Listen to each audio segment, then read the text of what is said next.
I'm Barry O'Mahony. I'm the Dean of the College of Business at Abu Dhabi University, and I'm here this morning with Mr. Ihsan Zakri, who is the head of the Middle East and Africa at AACSB International. Welcome back to Abu Dhabi University. It's lovely to see you again. We are very, very proud of our AACSB accreditation. We've been a member for a long time. We got our first accreditation in 2015. And so everybody at Abu Dhabi University is well aware of the accreditation and what it means. Our question for you today is, because you're a global institute, how does AACSB accreditation impact the competitiveness of Abu Dhabi University's College of Business on the global scale? Thank you, Barry. Thank you so much for having me. And this is an excellent question for the added value of AACSB accreditation to institutions. Being accredited puts you within the top 5% of institutions globally. So this is a way of showing quality and commitment to quality voluntarily, to quality education and continuous improvement as an institution. So this is already puts you and prove to different stakeholders who you are and what you are, and being within the top 5% of accredited schools by AACSB worldwide. AACSB is known for that continuous improvement, especially in business education and in society, I think, in general. But AACSB is also involved in promoting best practices. You might like to tell us a little bit about how AACSB is impacting the community with especially societal impact. Of course. There are many areas where this could be showcased, how AACSB leveraging best practices. We have different initiatives across the globe and in different areas. That is innovation that inspires, influential leaders, where we gather and collect data about different projects by business schools globally, and in the reporting and the accreditation standards on societal impact, on the assessment for assurance of learning, and on research. And that is translated either in the standards themselves and provided as an examples for institutions for benchmarking, or also shared publicly in the influential leaders and innovation that inspire, that shared globally, not necessarily in a specific region, to learn from these best practices. The interesting thing is what we see, that by having the largest database in the world, Data Direct for AACSB, that is gathered every year, and we have more than 700 universities globally as members. We collect this data and it is shared in terms of reports, interactive reports. We have the state of accreditation as well, where institutions can learn and benchmark other institutions. It could be a specific area, it could be multiple areas, that they can leverage the best practices. And also translate it in terms of the standards as well, because we keep on improving the standards and sharing some of these best practices. So business schools then can see where they sit globally in terms of those best practices, in terms of the benchmarking, and improve to reach a higher level. Absolutely. Yeah, absolutely. That's fantastic. And one thing unique to AACSB is assurance of learning. And some people get confused with that. Exactly. But in reality, it is a way of assuring that students learn the things that they need to do so they graduate with certain skills. Can you tell us a bit then about how AACSB accreditation is of value to our students? Absolutely. And this is a very good question, and I really appreciate, because it answers the main question to the main stakeholder for the universities, and that is the learner. Of course, we're serving the society. Of course, we're serving different stakeholders, but the main one is the learner. Assurance of learning is very AACSB unique, and even the language for it and as assessment for it is done. And it is the assessment of the learner, what they learn in terms of skills, and how is that translated and measured within the classrooms or the different assignments that prepares them when they graduate with the skills that the institution or the school have promised for them that they will obtain by attending a specific or a number of programs. Often looked at it in separation, and it should be, from the grading. So the grades of the pass and fail. It's not looking at that. It is looking how you develop specific skills, critical thinking, communication. How do you prepare them for either continue their education and become good researchers, so you are igniting the critical thinking, but also how do you prepare them for the job market eventually and the employability by having the skills needed from the community. So it's a full cycle. We're looking at what the market needs, and you are translating that to rubrics, to learning goals and objectives, and delivering that to the learners and assessing it afterwards, whether you have delivered that or not, and it continues to develop and evolve by the needs of the surrounding market. That was a very nice term, delivering what you've promised to students, so delivering on the promise. Yeah. And I think AACSB makes a point when they visit institutions of ensuring that that is happening, that what you have said you would provide to the students is actually provided. So you have been in your role for some years. You're responsible for the Middle East and Africa. How do you think elevating business standards in universities in the Middle East and Africa has helped, and what would you think that has achieved? This has been a very interesting journey to see the development, and it is, I would say, it's a mutual learning experience. For an organization as global as AACSB, it thrives by getting input and feedback from different higher education systems and landscapes across by having it represented. So we owe it to the member schools that they are engaging and providing feedback to us, and also through the accreditation journey by these institutions being part of the accreditation journey, so we're learning. And that it translates eventually in the accreditation standards that if you can see with the release with the 2020 standards, that it became global, inclusive, focusing on continuous improvement. And that I would say in the last 5 years, we've seen a tremendous progress in the Middle East and Africa in terms of engagement and sharing best practices.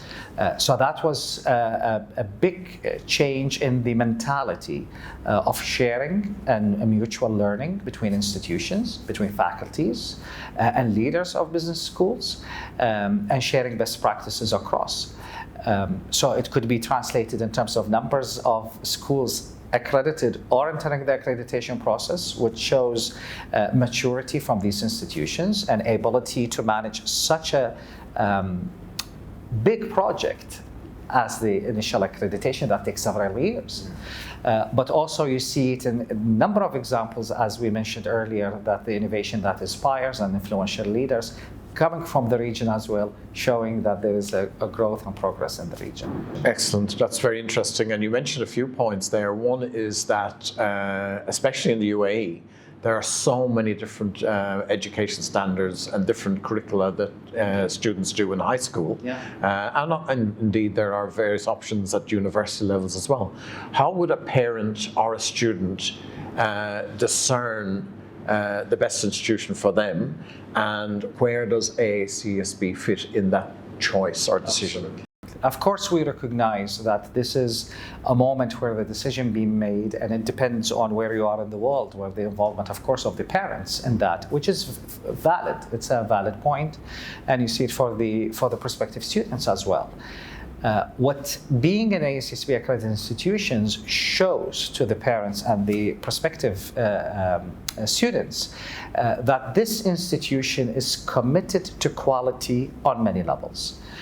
One of them is that the programs are current, are relevant, the curricula is evaluated periodically and updated depending on the latest trends and the courses and so on. Faculty are subject to a continuous improvement process because you're evaluating their teaching effectiveness, you are evaluating their intellectual contributions. So you are working with an institution that it is so transparent and it is exposing itself to its peers to provide feedback for the continuous improvement. So that will show if a prospective student, so if I am going to choose an institution and I want to study, for example, one of the business programs, I will definitely seek an accredited institutions because it gives me that assurance that this institution is up to standards in these areas. Yeah. Excellent. And you mentioned it's a 5-year process. I'm not sure that everybody understands that.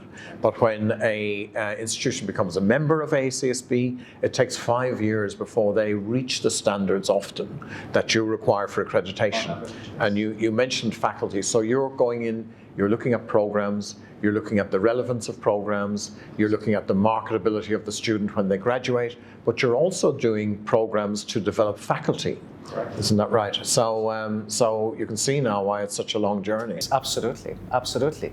And it requires involvement all these stakeholders, from the governance, from the leadership of the institutions, to the faculty members, and different capacities. We're talking faculty, professional staff, and different services that are available for the learners to guarantee the best experience for them, that they are learning what they are, as we said earlier, promised to learn, and they are prepared for the next step.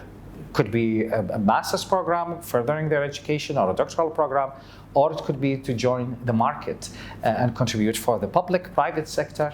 And that is why when we say it is a mission-driven, it takes several years. It is to prepare all different stakeholders in different parts of the institution for that accreditation. Yes, and as you know, all our faculty who teach at Abu Dhabi University are PhD graduates. But I have noticed in the UK and in America that often when universities advertise for faculty in business schools, they insist that they must have come or had done their PhD in a AACSB accredited university. That seems to be a badge now of quality and honour. Indeed. It is a transferable credit.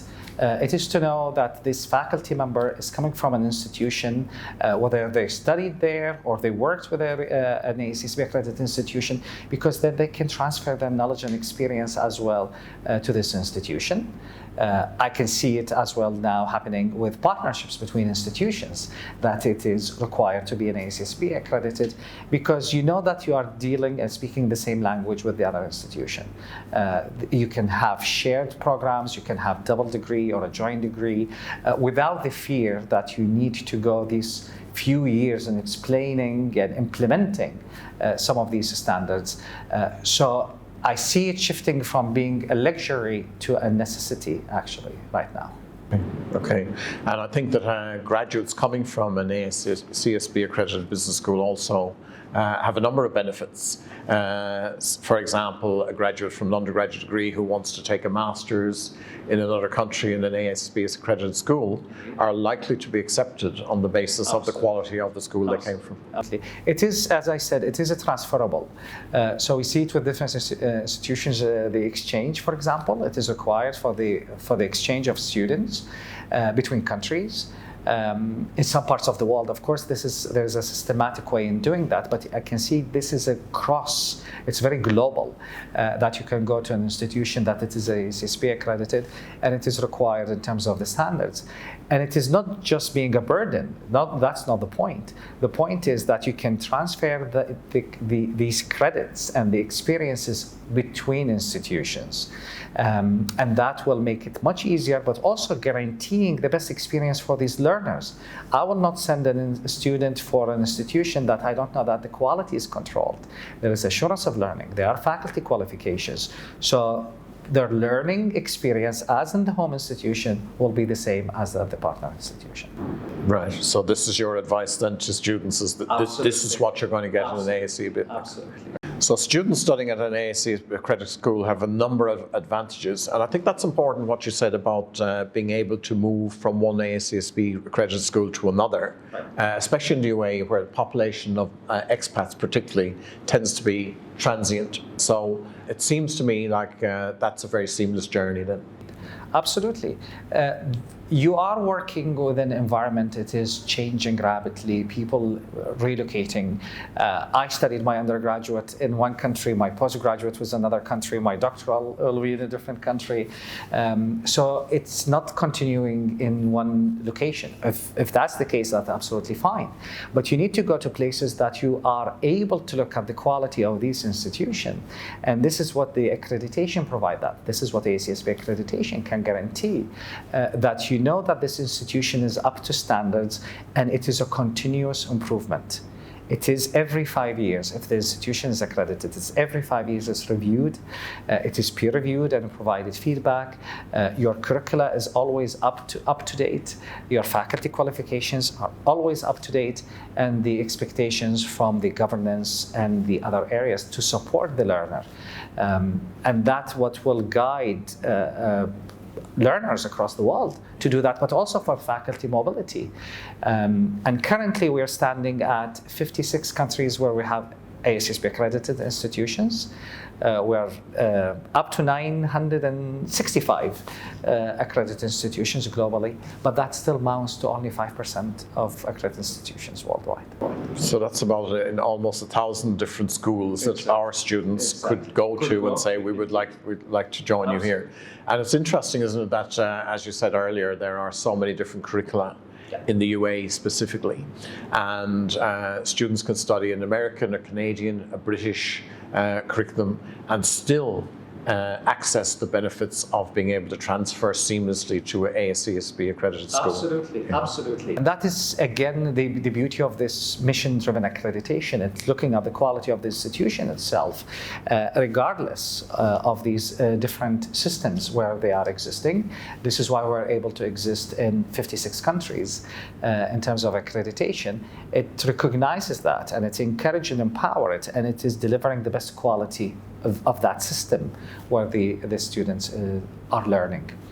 I would like to also highlight the work that we have with the CAA for the Commission of Academic Accreditation here in the United Arab Emirates, that we're having the partnership with them. There is a full recognition of AACSB as the only accreditor for business education, and we do the dual accreditation now together with them in full recognition, and this is something we really appreciate, and we hope that will encourage institutions in the United Arab Emirates in recognizing that there is this solid partnership, including with the Commission for Academic Accreditation. The Commission for Academic Accreditation has a very strong focus on quality, so I think it is a badge of honor in some ways that they've elected to include AACSB in that partnership. Absolutely.